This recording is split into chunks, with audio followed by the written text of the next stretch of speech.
Tragis, seorang anak tiri dibuang ke hutan dan dianggap mati. Tapi bertahun-tahun kemudian, dia kembali dengan sebuah rahasia yang mengguncang seluruh desa. Apa yang sebenarnya terjadi? Kenapa ibu tirinya ketakutan? Dan rahasia besar apa yang dibawanya? Jangan lewatkan kisah penuh misteri dan kejutan ini. Tonton sampai akhir. Di sebuah desa kecil yang dikelilingi hutan lebat, hiduplah seorang gadis kecil bernama Melati. Ia baru berusia 8 tahun, tetapi hidupnya sudah penuh penderitaan. Setelah ibunya meninggal dunia, ayahnya, Wirya, menikah lagi dengan seorang wanita bernama Sumi. Sumi bukan ibu tiri yang penyayang. Sejak hari pertama masuk ke rumah itu, ia selalu bersikap dingin pada Melati. Wirya yang dulu begitu menyayangi putrinya perlahan berubah. Di bawah pengaruh Sumi, ia mulai mengabaikan Melati. Melati tak pernah mengeluh. Setiap hari, ia bangun lebih pagi dari siapapun untuk menimba air, menyapu halaman, dan memasak untuk keluarga. Namun, sekecil apapun usahanya, selalu ada alasan bagi Sumi untuk mencaci dan memukulnya. Suatu hari, saat musim panen tiba, Sumi mendapatkan ide jahat. Ia tak ingin harta peninggalan suaminya nantinya jatuh ke tangan Melati. Ia pun merencanakan sesuatu yang kejam. Anak itu harus pergi selamanya, bisik Sumi kepada dirinya sendiri di tengah malam yang sunyi. Ia pun menunggu kesempatan yang tepat untuk menyingkirkan Melati tanpa menimbulkan kecurigaan. Sumi berpura-pura baik dan mengajak Melati ke hutan untuk mencari kayu bakar. Dengan dalih ingin mencari ranting yang lebih bagus, ia menyuruh Melati masuk lebih dalam ke hutan. Saat gadis kecil itu sibuk mengumpulkan kayu, Sumi diam-diam meninggalkannya. Saat Melati sadar ia sendirian, hari mulai gelap. Ia berteriak memanggil ibunya, tetapi hanya ada suara burung hantu dan angin yang berbisik.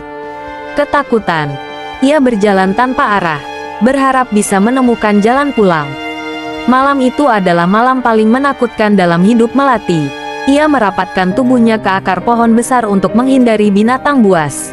Perutnya kosong, dan air matanya sudah habis menangis. Di kejauhan, ia melihat sinar kecil. Dengan hati-hati, ia melangkah menuju cahaya itu dan menemukan sebuah pondok tua yang sepertinya sudah lama ditinggalkan. Saat fajar menyingsing, Melati terkejut saat mendapati seorang pria tua berjanggut putih berdiri di depan pondok. Pria itu bernama Ki Jatmika, seorang pertapa yang tinggal di hutan. "Siapa kau, Nak?" tanyanya dengan suara lembut. Melati menceritakan semuanya. Ki Jatmika merasa kasihan dan menawarkan tempat tinggal sementara. Hari demi hari berlalu, Melati belajar bertahan hidup di hutan. Ki Jatmika mengajarinya berburu, mengenali tanaman obat, dan bahkan ilmu bela diri untuk melindungi diri dari bahaya. Ternyata, Ki Jatmika bukan orang biasa. Ia adalah seorang tabib sekaligus pendekar yang dulu disegani. Suatu malam, Ki Jatmika bercerita tentang masa lalunya. Ia dulunya adalah penasihat raja, tetapi karena fitnah seseorang, ia diasingkan ke hutan. "Suatu hari, kau akan kembali ke desa, Melati," katanya. "Dan saat itu, kau harus membawa kebenaran bersamamu." Bertahun-tahun berlalu, Melati kini telah beranjak remaja, tumbuh menjadi gadis yang tangguh dan cerdas. Ia bukan lagi anak kecil yang lemah dan takut, namun, hatinya masih menyimpan luka.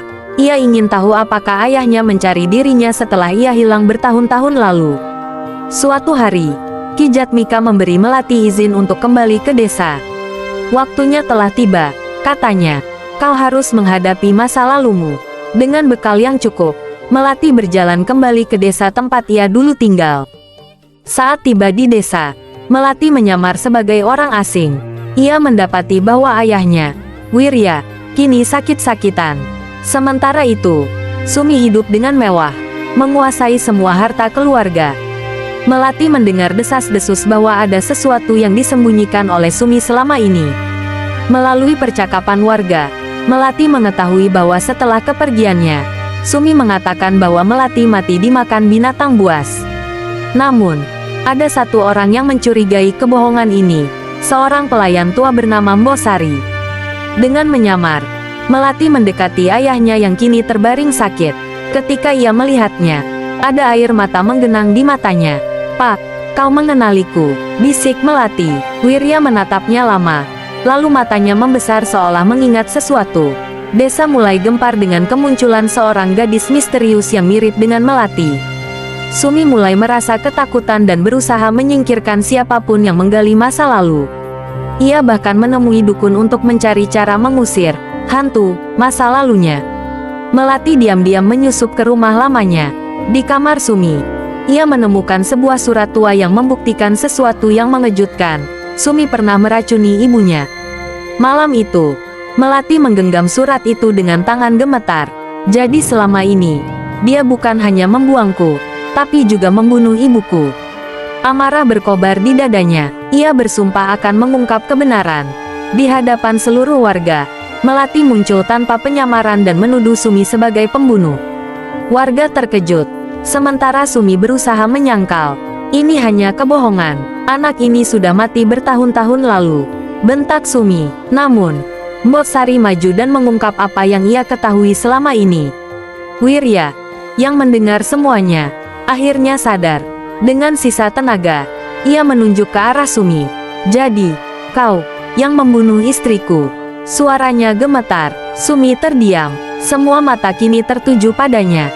Sumi berusaha melarikan diri, tetapi warga menahannya. Ia akhirnya mengakui kejahatannya, tetapi bersikeras bahwa ia tidak bermaksud membunuh ibu Melati. Namun, bukti terlalu kuat. Hukum desa menunggu untuk mengadilinya. Sumi akhirnya dihakimi oleh desa dan dihukum. Wirya yang masih hidup hanya bisa menangis penuh penyesalan atas kesalahannya. Ia menatap Melati dan berbisik, "Maafkan aku, Nak." Setelah semua berakhir, Melati memilih untuk tidak tinggal di desa. Ia merasa sudah bukan bagian dari tempat itu lagi. Namun, sebelum pergi, ia memberikan sesuatu pada ayahnya. Sebuah ramuan dari Ki Jatmika yang bisa menyembuhkan penyakitnya. Melati meninggalkan desa, tetapi ia meninggalkan jejak yang akan selalu dikenang. Namanya kini dikenal sebagai anak yang tidak hanya bertahan dari kejahatan, tetapi juga membawa kebenaran kembali. Dengan membawa warisan ilmu dari Ki Jatmika, Melati pergi ke tempat lain, membantu orang-orang yang tertindas. Ia tidak ingin kejadian seperti yang menimpanya terjadi pada orang lain.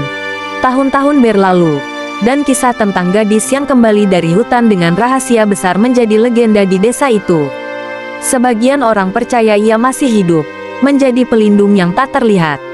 Namun, tak ada yang tahu pasti kemana perginya Melati. Tamat.